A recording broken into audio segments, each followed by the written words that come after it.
Balochistan mines and minerals act سے متعلق کوئٹہ میں نوابزادہ لشکری رئیسانی، سابق سینیٹر افراسیاب خٹک اور نیشنل پارٹی کے رہنماؤں نے مشترکہ پریس کانفرنس کی۔ مشترکہ پریس کانفرنس میں mines and minerals act Balochistan کو عدالت میں چیلنج کرنے کا اعلان کیا گیا۔ اس موقع پر لشکری رئیسانی نے کہا کہ 2024 کے انتخابات کو اکثر جماعتیں شفاف نہیں سمجھتیں۔ پچھلے دنوں ایک اجلت میں ایک قانون سازی ہوئی جس کو کہتے ہیں کہ مائنز اینڈ منرلز ایکٹ 2025، جس میں اکثر فہم اور دانش رکھنے والے لوگ، سیاسی ورکر، کچھ پولیٹیکل پارٹیز یہ سمجھتے ہیں کہ اس مائنز اینڈ منرل ایکٹ کے تحت بلوچستان کے وسائل کو آئین کے برخلاف بلوچستان سے چھین کے پاکستان کے بالادست طبقے کو دیا گیا ہے، اور اس ڈمی اسمبلی کے ذریعے یہ قانون پاس کیا گیا ہے، جس کو ہم سمجھتے ہیں کہ سالہ سال کا محنت جو صوبے کو اختیار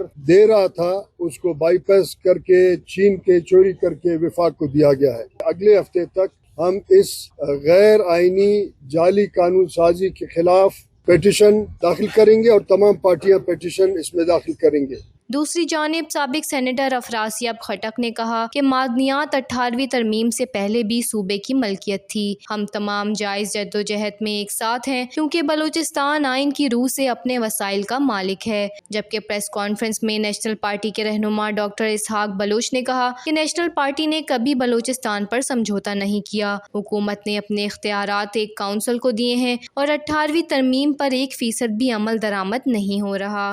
وش نیوز، کوئٹہ، بلوچستان۔